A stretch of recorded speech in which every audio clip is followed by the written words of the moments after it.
Hello, everyone. My name is Janice, and I'm delighted to be your moderator tonight for the Budget 2022 Telephone Town Hall meeting.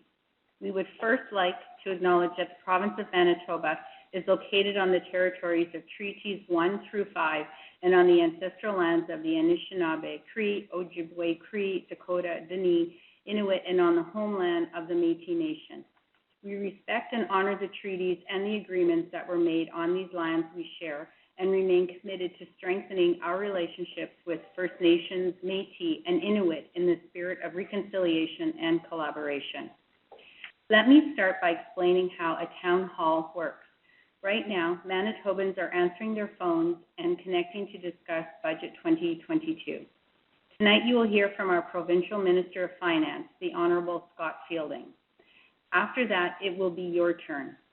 You will have a chance to ask your questions and share your priorities that you think are critical for Budget 2022.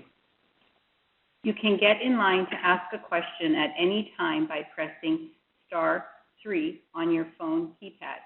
You'll then be put through to an operator who will take down your question and put you in line. Here are a few things to keep in mind when you raise your hand to ask a question. When you press *3, you will be routed to an operator who will ask you to provide your name and where you are from. Please try to keep your question as brief as possible. There are a lot of people on the line, and we want to try and get to as many of your questions as we can. If you don't feel comfortable asking your question live, you can tell the operator that you'd like to have your question read out.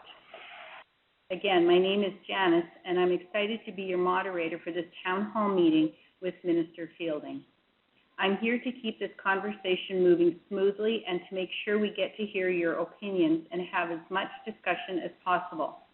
Tonight's town hall is being recorded.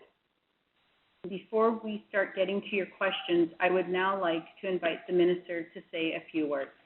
Well, thanks, Janice, and it's truly my pleasure to be here this evening, and I look forward to speaking with everyone tonight and hearing directly from Manitobans on the priorities for the upcoming 2022 budget. I appreciate everyone participating today that is on the line, and if you want to ask a question, please press *3, again *3, and you'll be able to connect it to one of our operators to ask an important question about your priorities for Budget 2022. Like 2020, 2021 has been, quite frankly, a real challenging year due to the unprecedented pandemic, really impacting everyone's daily life and really the global economy as well as the Manitoba economy here. Whether you're a worker, a student, or a business owner, the pandemic has truly impacted every one of our lives. Manitoba families have made tremendous sacrifices, and many suffered personal and family hardships and tragedies throughout the pandemic. In 2020 budget, we invested more than $2.2 billion to fight the pandemic with assistance for schools, for the healthcare system, to support businesses as well as families. And in the budget 2021 budget, we also allocated $1.2 billion, of which we've already allocated or spent about, pegged to spend about $800 million to date on programs. Again, these are to support Manitobans in health and education, social services, and individuals. Obviously, there's still months left, but we do have an appropriate amount of money left to support our emphasis to protect Manitobans and supporting our individuals here in the province. Our government remains focused on really two things, as mentioned: protecting Manitobans first and foremost, and supporting Manitobans and businesses that have really been impacted by the deadly pandemic. Our work to fix Manitoba's finances over the first term of office meant that we are better prepared and have greater resiliency to meet the challenges of COVID-19. We finished our budget 2019 and 20 budget, this is just before the pandemic, with a $5 million surplus, and that's coming from about $1 billion deficit position when we inherited the financial mess that was left by the former government. We were able to balance within 4 years ahead of schedule, and we achieved this while still making record investments of $3.4 billion in things like health and education and family services, which are important priority areas for Manitobans. We also knew that investing money in a rainy day fund, after the previous government had drained the account to about $115 million during the relatively good times, our government steadily increased the fund back to about $800 million. And what's important about that fund, it's probably similar to your own household. You may have a mortgage, but you probably have a little bit of money put away if you have a fridge that breaks or a freezer or you name it for any other areas. And that's what the province has, over $800 million. We were able to utilize this and make a $215 million investment to support businesses during the pandemic that had to be shut down because of some of the programs. It was a bridge grant program. And again, these were to address any health restrictions that had to be in place to protect Manitobans. This ability to use the money that was on hand saved taxpayers, so you, about $45 million in borrowing costs that otherwise would have gotten passed on to future generations of Manitobans down the line. So again, if you'd like to ask a question, I want to remind you to press *3, again, *3, and we'll be connected to an operator and we'll be able to answer the questions. Manitoba's current economic outlook expects real GDP to grow by about 4.6% in 2021. Also in everyone's mind, as when they go shopping to the grocery store or to the pump, knows that the impacts of inflation here in Manitoba could be upwards of 3% or even more, something that we've not seen in the province for many, many years. And of course, there's plenty of talk with respect to raising interest rates over the next few years. All of this emphasizes the importance to protect Manitoba's household incomes. In our budget 2020, we announced that we'll be meeting a 2020 tax rollback guarantee by 2022, a full year ahead of schedule. So again, your 2020 tax rollback for each and every member of your household. We've reduced taxes such as the continuing to index our basic personal exemption. So that's the amount of money before you get taxed at any level. Manitoba's far behind other provinces. So we've indexed that so you have a little bit more money before you get starting to tax from the federal and provincial governments. This move alone has moved about 15,700 of the lowest income individuals off the Manitoba tax rolls altogether, so important. I'm also pleased to inform you that we are now completed mailing out over $246 million of education property tax rebate checks to property owners here in the city of Winnipeg and all over the province. There's over 668,000 property owners in the province that got a check. For the most part, could be upwards of $500 more or less, depending on how big your property was. We know and appreciate the challenges that people have been going through, and we wanted to make sure that people had a bit more support. So that was part of the process to make sure people have more money in your hands. Because of the pandemic, there's a lot of people that are unemployed. This year, it's also because of the rising costs of inflation. This begins the phase out of our education property tax over the next number of years. Tonight, I look forward to your thoughts on the rebate program. Should that be enhanced? Should be kept the same, or more money given back to individuals? So I'd love to hear your thoughts on that. A number of COVID programs designed for individuals have been delivered in both 2020 and 21 in our budget years.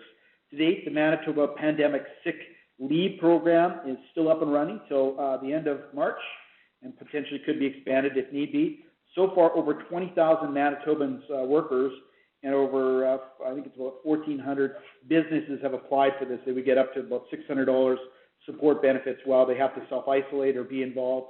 There, of course, is a federal program that kicks in after that. Altogether, Manitobans' COVID programs have combined to support over 360,000 Manitobans, and this is about 1 in 3 of Manitobans over the age of 15 got some sort of support from the provincial government during the pandemic.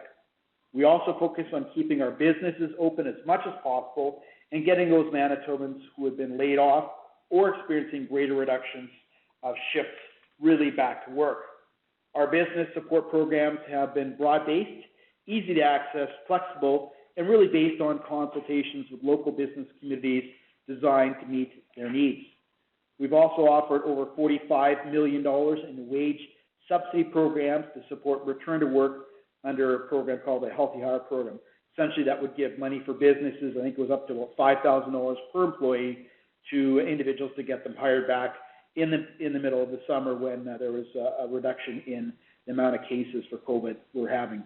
We also provided $79 million for a bridge grant program to assist businesses impacted by the public health order restrictions, and that was up to, in 4 different installments, upwards of $20,000 per business to support them when restrictions were in place. This builds upon the $400 million in various assistance programs to support businesses and employment last year.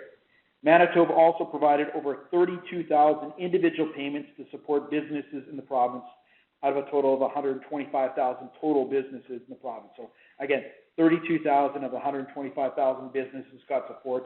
Almost 1/3 of all businesses got some sort of support from the provincial governments, as well as there is a lot of supports for the federal government. The results are real. In the first few months of COVID hitting our province in March 2020, the province lost about 90,000 jobs. So 90,000 jobs were lost during some of the first measures during the pandemic.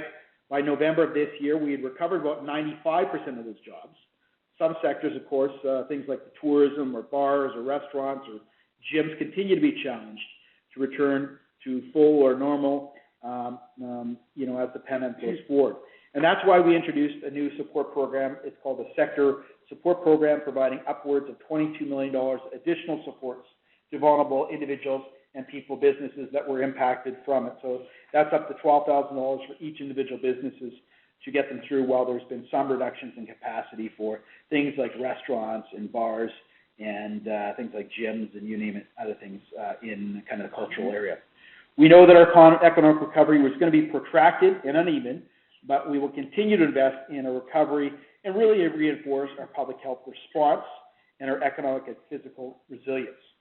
We're investing where and when is needed most, based on what we hear from you in Manitobans, to ensure the supports are in place to, number one, protect Manitobans as we battle COVID-19, as we are doing really from a nation and really from a world basis, and look forward to long-term recovery as we go forward to advance Manitoba. Again, I want to thank you for your time and your participation here today. I now am going to turn it over to Janice, who's moderating the session here today, and we're going to take some questions to hear your priorities. So again, this is your day to tell the provincial government what priorities we should have in our provincial budget that will be coming up in March or April. So thank you very much, and I'll turn it back to Janice to take some questions from Manitobans. All right. Thank you so much, Minister Fielding. For those of you just joining us, my name is Janice, and I am your moderator for this evening's telephone town hall meeting. Joining me today is Manitoba's Minister of Finance, Scott Fielding. Tonight we are talking about your priorities for Budget 2022. If you have a question for the Minister, just press *3 on your phone now to enter the queue. In addition to hearing questions directly from you, we have the ability on this town hall to do quick polls. Let's do a quick poll now. I'm going to ask a question and then read out a number of answers. You choose the answer that most reflects your opinion by pressing the number on your phone keypad that corresponds with your answer. Please listen to all of the answers before you make your selection. What do you feel is the single most important approach for Budget 2022? Press 1 for improving healthcare system. Press 2 for improving education. Press 3 for investing in infrastructure such as roads, bridges, and water or wastewater treatment plants. And press 4 for reducing taxes. Again, the question is, what do you feel is the single most important approach for Budget 2022? Press 1 for improving the healthcare system. Press 2 for improving education. Press 3 for investing in infrastructure such as roads, bridges, and water, wastewater treatment plants. Or press 4 for reducing taxes. Now let's go to our first caller of the night. Yeah, Janice, just want to thank you for that, listening to the callers. Just want to also emphasize the questions that we have on here, as well as your response. The questions will be made available on engagemb.ca, so engagemb.ca. You'll be able to get what the questions and comments were, and also some of the results of the polls that we take here on these telephone town hall meetings. Great, thank you so much. Now let's go to our first caller of the night. On the line we have Cheryl from Morton. Cheryl, are you there? I am, and that's Morden, not Morton. Oh, Morden. Okay. Morden, yes. Thank you. Thank you, and thank you, Mr. Fielding, for providing us with this opportunity. As I see it, the three main priorities during a pandemic is, number one, opening ICU beds and hiring more healthcare workers. Number two, provide supports to businesses, not just those that are closed, but those that are facing restrictions as well. And as I said, I'm from Morden, so restrictions down in this Southern Health area are much larger than in the rest of the province. And also, number three, nonprofit organizations and charities are hurting. Fundraising is not really possible for us right now because of gathering restrictions. So what is the plan to mitigate these issues? Okay, great. Thanks, Cheryl. I appreciate the call. So 3 questions. Number one, in terms of ICU capacity and healthcare providers, I think the big thing is making sure we have enough nurses in place. The Premier was on a press conference today talking about that. We have engaged in a process to have 400 more nurses graduate from our post-secondary educations.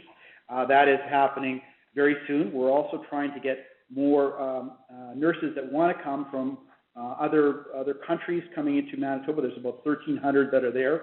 We're actually working quite effectively, I think, on the same page with the Nurses Union to get foreign nurses that need the accreditation there. And we challenged the Nurses College to ensure that we can get these nurses in place. So that's important.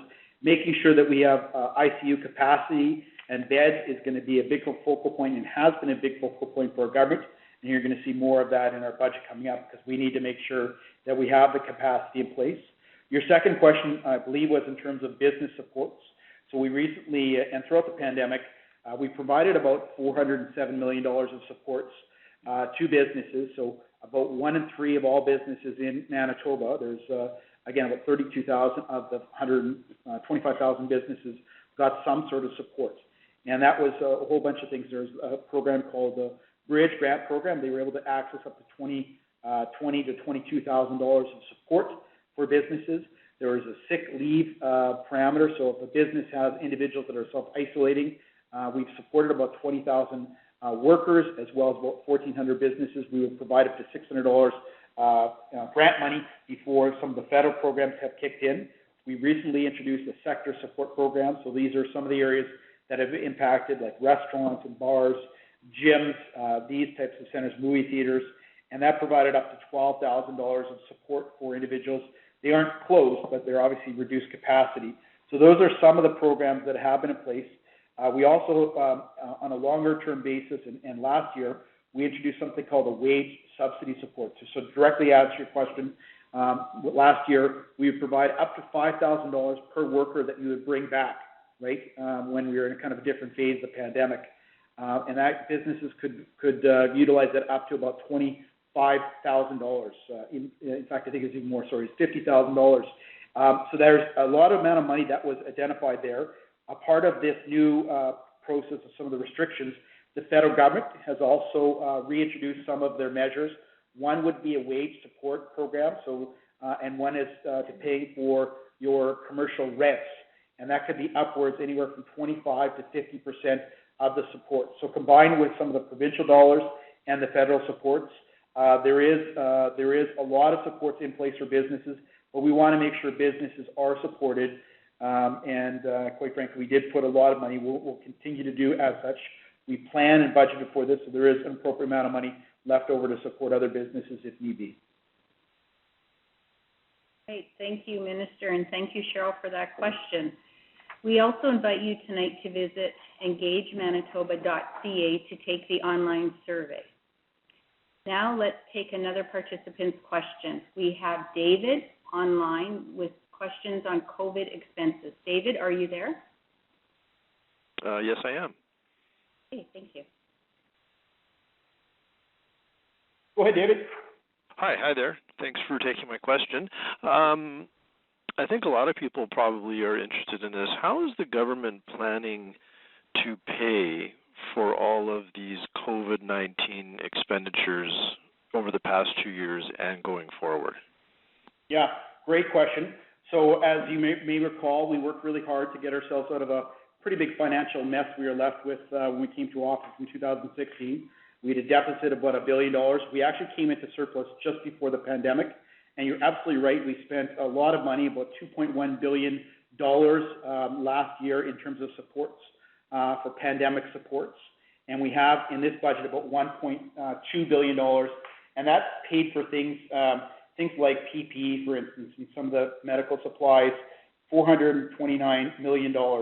We spent about $95 million for safe school funding. That's providing some funding to schools to make sure they're safe to reopen. We provided support grants, $79 million for bridge support programs for businesses, and another allocation of money for a whole bunch of different areas. We have about $345 million left for additional supports. But to answer your long-term question, how we're going to pay for it, twofold. Number one, we have a plan to get ourselves back into balance once the pandemic's over. Our number one priority right now is to protect Manitobans, the health and safety of Manitobans. That is our priority.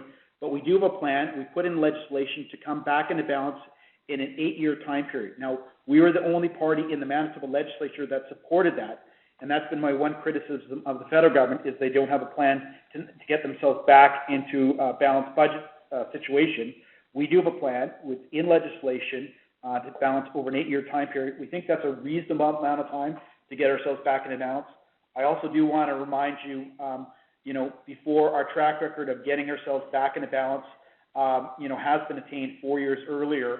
And from a financial basis, since you asked the question, we were the only province in Western Canada that didn't get any credit rating downgrade from the bond rating agencies with their pandemic expenditures. So we've been able to manage the economy effectively and handle the finances in a very turbulent time.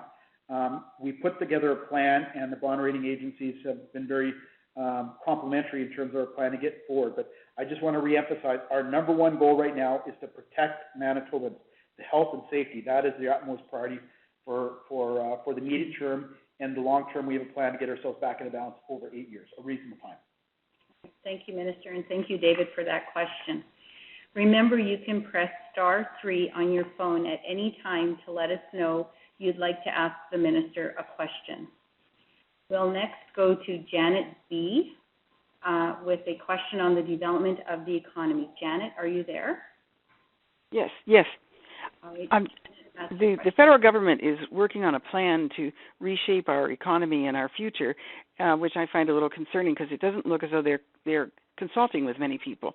We need to be more self-sufficient, obviously, and develop our pharmaceuticals and all sorts of areas that haven't been let to go away to offshore. My question is, what do you see as the most important things longer term? We're all consumed with COVID, but we need to be looking longer term as well. What would be in Manitoba's interest to develop some self-sufficiency and some really innovative new industries? Yeah, that's a great question. Thanks, Jen. I really appreciate that. So, I think once we get post-pandemic, number one, again, the goal right now is to make sure people are protected. But really the focal point is to develop, grow our pie, have a growth in the economy. We can do that. We have competitive advantage in a number of different sectors. There's been really great developments. In fact, Manitoba was leading the country in what was called private sector capital investment. So businesses that were coming in, food processing, these things are great generating great growth. So we think attracting businesses here, and that's made up of a whole bunch of different things. Having competitive tax environment. We have a tax commission that will be set up to make sure we're competitive versus other jurisdictions. That's going to help to grow the economy, reduce red tape so businesses can grow and thrive here, as well as do a number of different things to attract businesses. And we can do that by a variety of tax measures that are in place to attract businesses where we have a competitive advantage. And some of the tax measures we've taken, targeted tax measures, I'll give you a couple examples.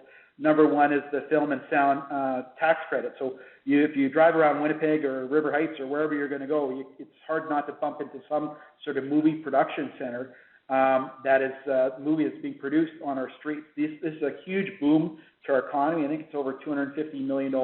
There's tax credits to attract these types of businesses. There's also measures like digital tax credits to attract businesses. These are high-end jobs that we can provide there. And there's also incentives working with the federal government for workforce and labor force development, dollars that are able to attract large-scale developments as well as develop smaller businesses here in Manitoba. So I think that's the outlook of really trying to advance Manitoba, looking past the pandemic, and what we can do to grow the pie here in Manitoba, because we're able to get more businesses here. And we've had some pretty good success in that. We've got the lowest unemployment rate, even though it's too high right now with the pandemic, one of the lowest unemployment rates in the country, not just overall, but for females and businesses.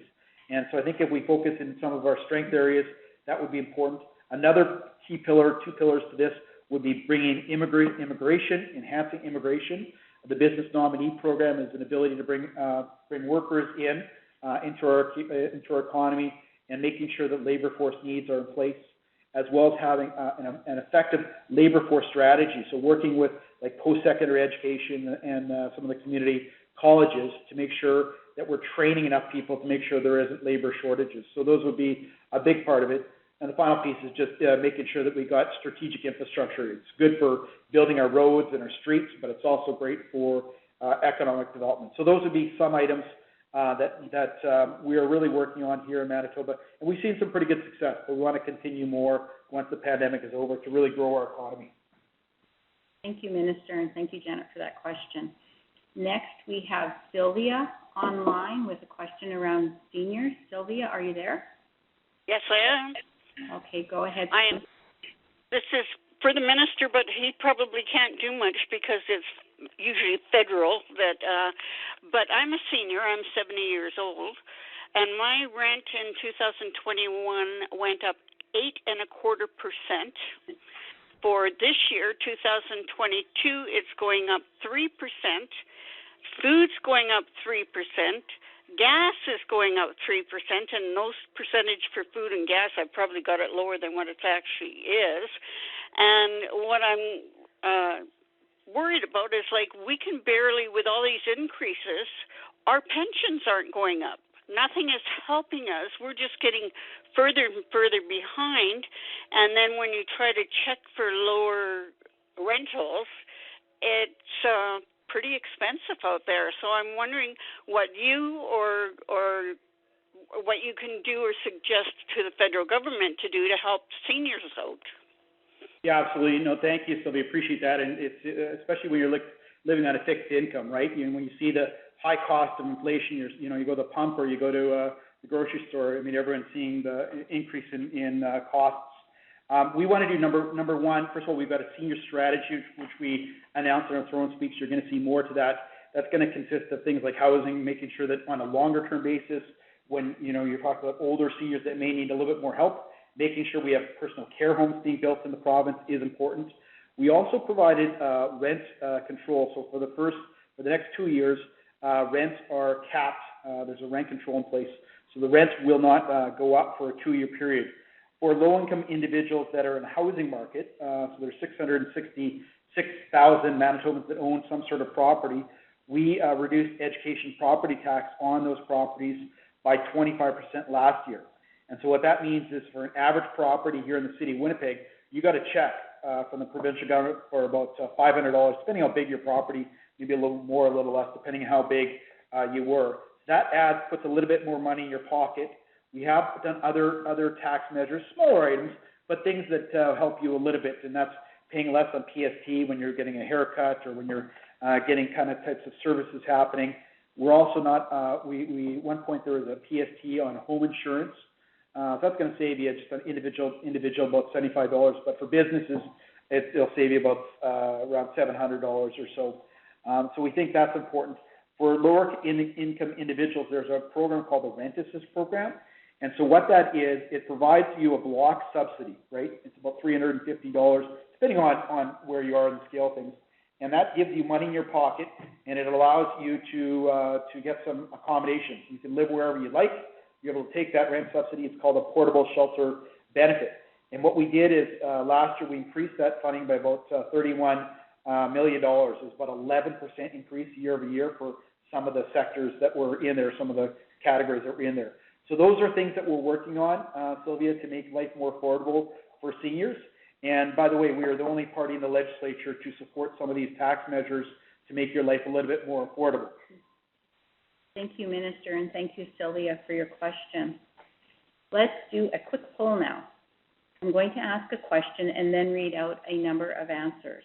You choose the one that most reflects your opinion by pressing the number on your phone keypad that corresponds with your answer. Please listen to all the answers before you make your selection. The next question is, when it comes to our provincial healthcare system, which area should we increase spending in? 1, press 1 for reducing surgical and diagnostic backlogs and wait times. Press 2 for improving the quality of long-term care facilities. Press 3 for providing more access to mental health and addiction support programs. Again, the question is, when it comes to our provincial healthcare system, which area should we increase spending in? Press 1 for reducing surgical and diagnostic backlogs and wait times. Press 2 for improving the quality of long-term care facilities. And press 3 for providing more access to mental health and addiction support programs. Now we will go to our next call. Oh, sorry. And Janice, just before we go on to the calls, just want to let everyone know there's about 12,000 people that are on this call. What we've tried to do in the budget process is we go to communities. We had to make a bit of a change after Christmas and go online for a lot of these just because it was safer because of the health orders. So right now on the call, there's about 12,000 people. We had about 18,000 people from rural Manitoba on the call yesterday. So we're getting a good cross-section of individuals and questions. So just turning it back over to you, Janice, just to get some more questions from callers. Right, thank you. Thank you for those numbers. Our next caller on the line is Tina, and she has a question on home ownership. Tina, are you there? Hi, yeah, thank you. Minister Fielding, my question has to do with housing security. So there's nothing more than I'd like to do than to purchase a home for my family and provide them real housing security. But home ownership is getting out of reach for me, even with some lower income home ownership programs. So I know that the federal government is working on a national housing strategy, but what is the PC government prepared to do to make buying a home a real possibility for myself and my family? Yeah, thanks a lot, Tina. I agree with you. The housing prices have exponentially gone up, not just here in the city, but really over the province. Home security is really important. It's great to get home ownership. What I would say is we're trying to make life a little bit more affordable for individuals. The education property tax rebate, as I mentioned, will save you a little bit of money, right, when you do it. On average, it's probably about $500. So that's something, especially if you're a first-time home buyer, right, you probably have your 5 or your 10% you put down, but then you got your closing fees, you got other things like that. So another area of focus is things like land transfer tax, of course, where you're paying kind of a certain percentage of it. So if you're able to provide a bit more money in your pockets, and that is probably through something like the education property tax, you're getting get a little bit more money back to individuals. There is also programs, as you mentioned, through the National Housing Strategy to enhance home ownerships. So we've had partnerships in the past with the Manitoba Real Estate Association and other Indigenous organizations to get housing starts happening. Things like Habitat for Humanity, these are great things where, we're able to provide some supports.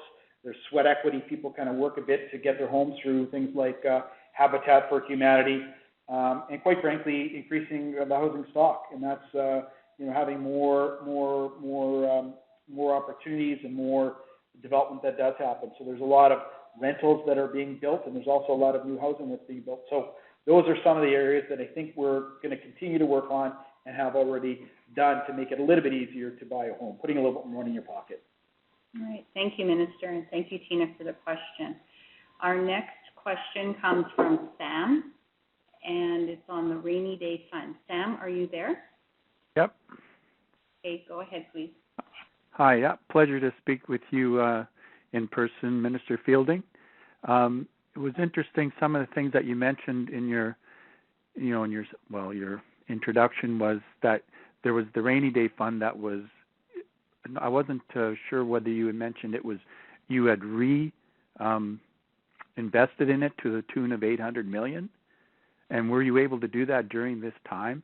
And some other interesting things I'd like to know is it's going to take 8 years to balance the budget, and in the meantime, we're going to be accumulating a deficit. And for the last couple of years, you've probably accumulated a very large deficit, in particular because of reduced tax income. And just a high level view of, what you've gone through in the last few years and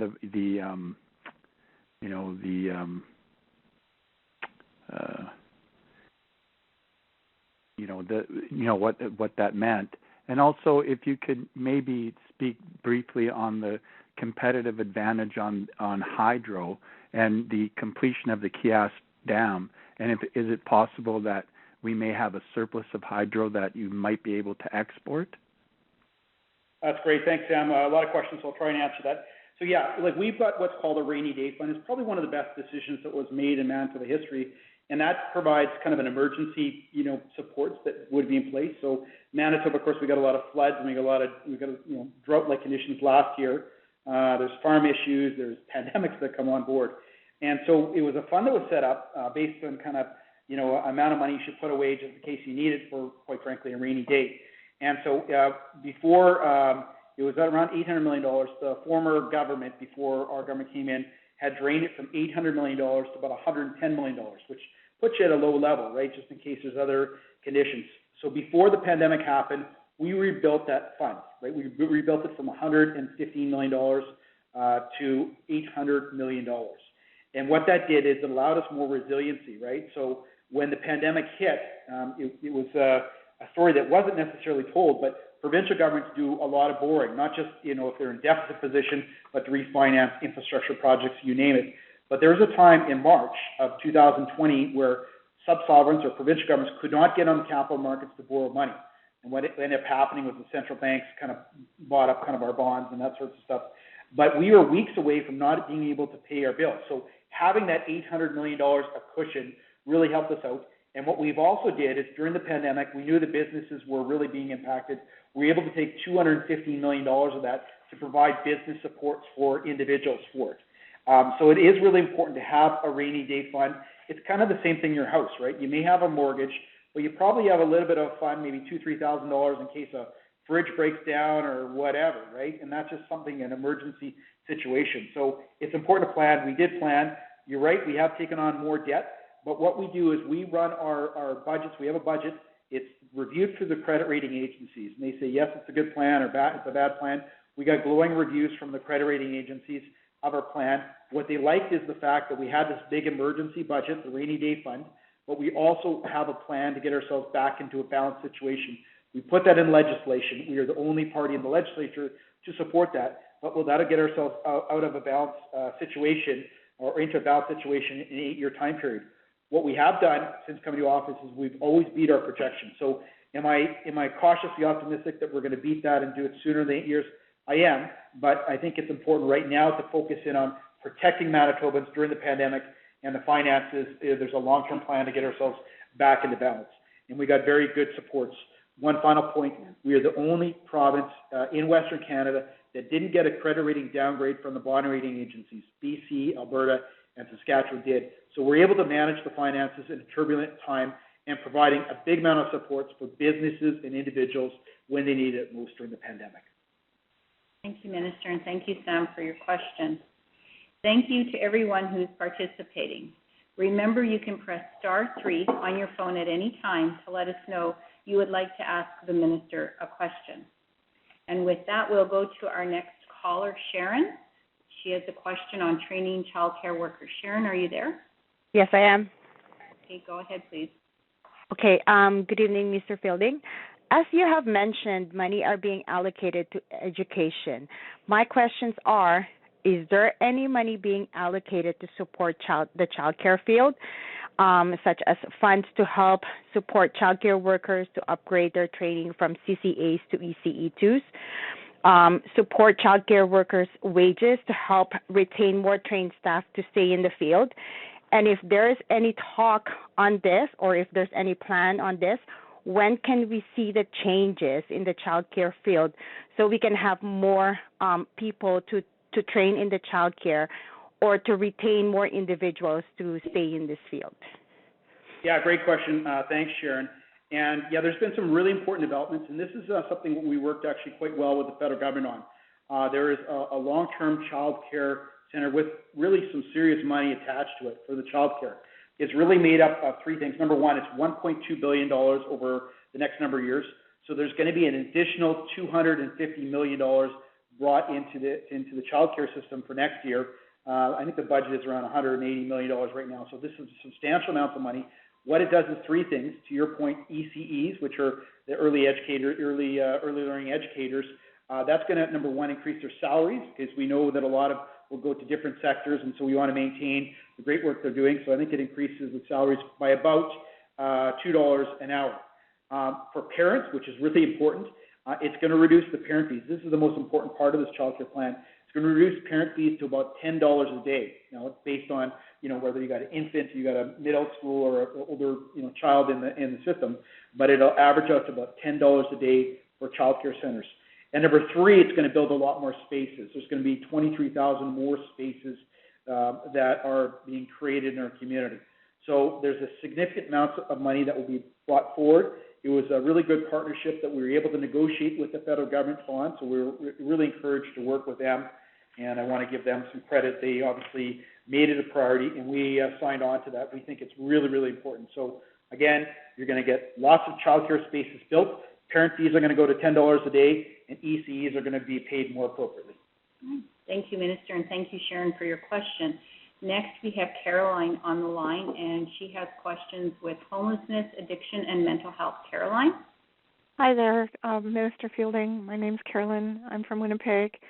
I'm just asking a question that probably we don't always want to talk about, the homeless situation in Winnipeg, where we find our marginalized individuals living in bus shacks, and there's quite a number of them in there.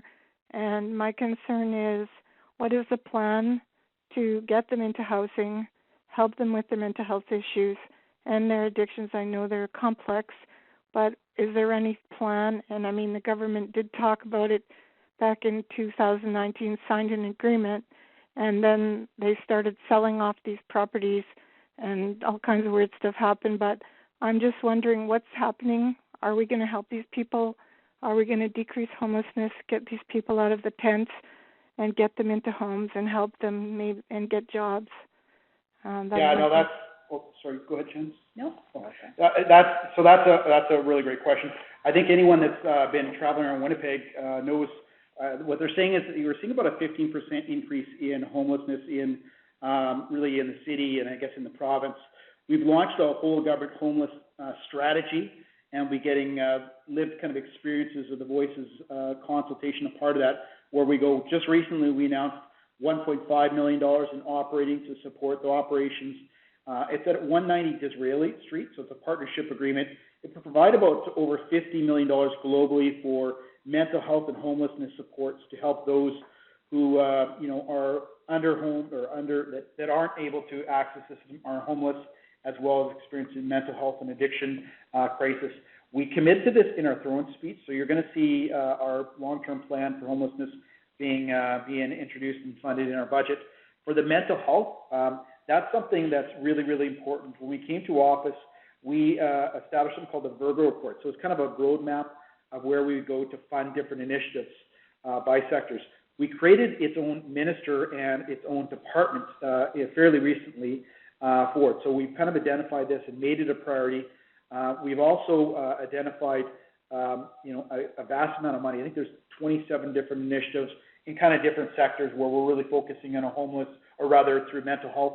Some are some of the RAM clinics that you may see over the city. You can go, and their centers obviously address mental health and addictions type of treatment. And recently, Minister Gordon, who's also our Minister of Health, did a consultation period. So there's a 5-year action plan on mental health and addictions that will be coming out, and there will be more dollars associated with it. So those are kind of the where we want to go from here. One thing I would like to say with mental health and addictions, I think there's been kind of a landmark change in people's even opinion on it over the last 10 years, which is really, really fantastic. And there's been support from not just the federal government, but the provincial government on these levels. If we can do more, we absolutely want to do more. We think the one thing of the pandemic, the post-pandemic, is it's really escalated the amount of mental health and addictions that are coming out of this because of all the pressure and anxiety as it relates to the pandemic. Things like suicides, you name it, are up. And so that's really one of the unfortunate byproducts that the pandemic has had worldwide, not just in Manitoba. So those are what we're looking to do for homelessness, and that's what we're looking to do for mental health and addictions. Carolyn. All right, thank you, Minister, and thank you, Carolyn, for the question. Next, we have Adam with a question on education property tax rebate. Adam, are you on the line? Yep. Can you hear me? Yes, please go. Yeah, so as you mentioned earlier, in 2021, the province mailed out checks to property owners reimbursing a portion of the education property tax. I'm just wondering what the plan is for 2022 in regards to that, taking the education property tax off the property tax bills. And can this not be taken directly off the municipal property tax bills instead of the money wasted on the checks and the mailing of them? Yeah, thanks. I appreciate that, Adam. Very much appreciate the question. So education property tax, so that really makes up about half of your property tax bill, probably about 52% here in the city of Winnipeg. So overall, there was 668,000 Manitobans that own property that got a rebate check from the government. Now, last year we actually had to use the check system because we needed agreement from the legislature, and there's some time frames of when you would get it on the check. But we did like the process of getting it out to individuals. We did a 25% reduction. So if you're an average property owner here in the city of Winnipeg, you got a check for about $500. If you're kind of higher in terms of the assessed value of it, it might be more, a little bit less. We also really supported people that are living in apartments, right, that are renters. And a part of that, we did a rent freeze for 2 years. So there's a 2-year rent freeze, so they're not seeing the rents increase. So that's what we did there. It was about $240 million. We thought it was really important last year because of the pandemic. There's a lot of people that were unemployed and impacted by the pandemic. This year, what we're seeing is inflation, right? You're seeing anyone that goes to the pump or goes to the market, for groceries knows that the price of these things have dramatically gone up. So we haven't made a final decision of what that will look like, what the enhancement. I can tell you that we are very much committed to eliminating it. Again, we're a quarter of the way there, but eliminating it over a 10-year period. It is a large, vast amount of money. I do want to emphasize the fact that this is completely separate from the education funding. You're going to see over the next number of weeks our commitment to the education, not just through K through 12, but in our budget you'll hear about our post-secondary education. So completely separate. We would just be funding this through general revenues, and a lot of times we will be funded through growth in the economy. So we haven't given you a straight answer yet just on what it will be for this year, but we're going to come up with that. And it sounds like you think that we should be at a higher level, maybe the 25% or so, but I will take that back for consideration. And anyone else that has any ideas of what we should do with education property tax, should we keep it the same? Should be reduced a little bit, or should be reduced up to 25%? Let us know. But we're absolutely committed to the 10-year phase of it. Okay, thank you, Minister, and thank you, Adam, for this question. Now we are going to do our final question in our poll. And the question is, when it comes to education and childcare, indicate which areas Budget 2022 should increase spending in. Press 1 for investing in programs that improve students' learning outcomes. Press 2 for additional wage increases for early childhood educators. Press 3 for investments that make schools safer for students and teachers, either through personal protective equipment, more distancing between students, or press 4 for additional infrastructure spending for more schools. And the question is, when it comes to education and childcare, indicate which areas Budget 2022 should increase spending in. Press 1 for investing in programs that improve students' learning outcomes. Press 2 for additional wage increases for early childhood educators.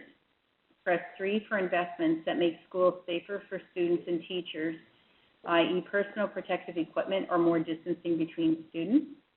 Or press 4 for additional infrastructure spending for new schools. Now we will go to our next caller. Marilyn has a question on home care. Marilyn, are you there?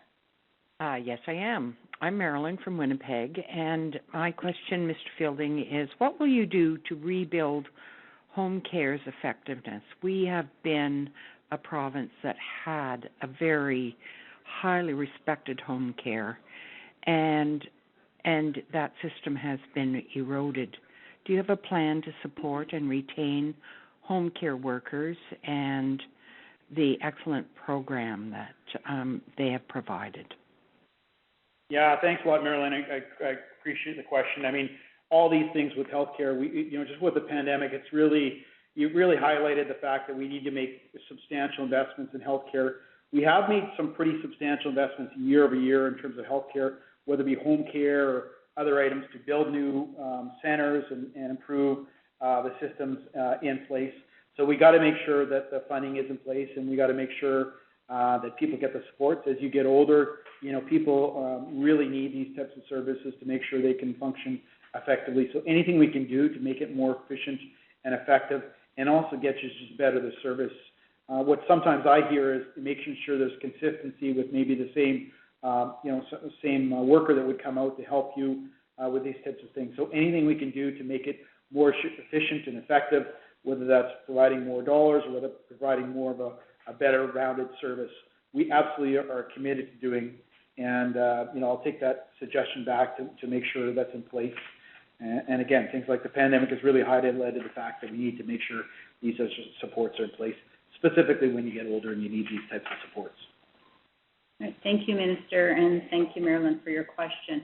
Next, John from Windsor Park has written in a question.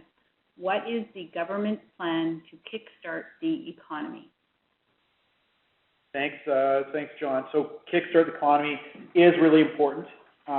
So really, our number one priority right now, the immediate priority, is to really protect Manitobans, make sure the supports are in place, not just for individuals, but for businesses, to make sure they can get through this next wave of the pandemic. And you know what? We're going to spend and do what it takes to protect Manitobans, whether it be personal protection equipment, these things, really to get our lives back from the pandemic. But on a long-term basis, to get ourselves back into action, number one, we want to make sure we're competitive. We're attracting businesses. We think having a competitive tax environment is something that can contribute businesses. We're going to continue to target businesses that we have a competitive advantage. So an area that there's a massive amount of expansion happening is in manufacturing, things like food processing. There's been billions of dollars being invested over the last number of years in Manitoba. We really have a competitive advantage in these types of areas to get people into Manitoba, into some of these great jobs, as well as making sure there's competitive areas. We've got a lot of tools, like through tax credits and that sort of stuff, we can attract people. Things like the digital media tax credit. You get companies like Ubisoft that are bringing in some really high effective jobs. You got things like, film tax credits. You're bringing movies as well here. We've got dollars that we're working with the federal government on workforce and labor force development agreements. So that's making it easier for businesses to come and prosper. So if there's a way we can enhance businesses to come, we're looking to do it. And over the last few years, we've led the nation in private sector capital investment by dollars that are coming in here. And that's probably why our unemployment rate has been so low here in Manitoba. So focusing in on those areas for medium and smaller businesses, I would say wage supports. So we're able to provide some supports. And again, we have done that just over the last 2 years to provide an incentive to hire people. You maybe get a grant of up to $5,000 to hire people. That's important to do it. We've also made some dedicated supports to things like the Manitoba Chamber of Commerce and others to provide digital support credits so businesses can go on an e-commerce platform or enhance that, government supports that are placed, and to retrain individuals. There's individual supports. So those would be areas that I think would be there. We also think that ensuring immigration is coming here. We've had some very good, successful business nominee program that's been in place for a number of years, bringing in labor force. That's important. And really looking at the post-secondary education, making sure that the students that are graduating from not just universities but trade colleges really have the skills and the labor force that are needed. So you got to match those two things up, right? Who are graduating from the labor force that were needed. And I think if we do those things, those are things that can really grow our economy, and it's going to really help Manitoba in the long period. Thank you, Minister, and thank you, John, for that question. I also want to thank everyone who has participated in this evening's town hall question and answer. We have time for one more question, and we are going to go to Rob, who has a question on taxes for low-income individuals. Rob, are you on the line? Yes, I am. Okay, please go. Okay, my first concern was that Paul Martin had reduced federal taxes for the year 2001, and the NDP had drastically increased provincial taxes so that nobody in Manitoba managed to get effectively those federal tax cuts. I'm looking for the lowest tax bracket to be cut from 10.8 down to 8.0, which is what it simply was before the NDP drastically increased the taxes. And the second tax bracket was increased and then gradually reduced, but not quite to what it was. We would have to cut the second tax bracket by another 0.5 percentage point to reduce it back to what it was. The third tax bracket, frankly, I'm not concerned about because that's for rich individuals. There are a few things that we could do to help pay for this. The property tax transfer, or the property transfer tax has been, the original intention was to reduce flipping, which has increased the cost of housing for everybody. But by simply charging the same amount to everybody equally, it's really not accomplishing the objective. What I would like to do is to see a scaling of this. Rob, sorry, we're running low on time. Can you sort of shorten your question so the minister can answer some of the question parts you've already presented? Okay. Like I said, for the property tax, for the land transfer tax, I would like to see it increased for short-term buy and sells, reduced for long-term buy and sells for anyone who has owned their own house for 10 years or more, completely eliminate the land transfer tax. A couple other things, but to make it short, would you be willing to do all this? We're willing to do what we can, right? I wish I could do everything, but I can't. What we are doing is we're doing a tax commission that's made up of Manitobans to look at kind of a long-term basis. What makes sense to be more competitive, not just for things like personal income tax and corporate income tax, but also attracting businesses, whether it be the payroll tax and other things. What I would emphasize, without kind of sounding like a laundry list, but we have done a number of things, especially for lower income individuals. The basic personal exemption, again, that's the amount of money before you tax it all. We've indexed it every year. It's taken about almost 15,000 people off the tax roll altogether. We've cut PST. We ran on that on our first term. So we've cut PST on consumption types of goods. We did things like a 25% reduction on the education property tax. So 668,000 homeowners got a tax break. We've also, for the renters, provided a rent freeze, right, for 2 years, which will save them a bit of money. We've enhanced the Rent Assist program. That's the amount of money, a subsidy we're giving to people so they can do things like live more effectively. And there's other mechanisms that we can take a look at. You're talking about personal income tax. We'll review that. Right now, our commitment is the education property tax, and we're going to wait for the work of this tax commission to come out. You also talked about the land transfer tax. That's the amount of money that you're paid when you're transferring your land, when you're buying a house or not. That's kind of, a little bit different from, we had a caller two callers ago, and that talked about, first-time home buyers, right? So those are kind of some things, barriers that get in the way of people in the home market. So a lot of different areas. I think we've made some pretty good moves on the taxes. There's going to be a long-term plan to review what taxes we should, and is there any loopholes, for instance, in the tax system that we need to look at. So that's really what our plan is in terms of taxes. At the end of the day, we want to make sure life is more affordable for individuals. And really, quite frankly, we're the only party in the legislature that is supporting these types of tax measures. So if that's important to you, you've got a government that's listening to you. Okay, thank you, Minister, and thank you, Rob, for your questions.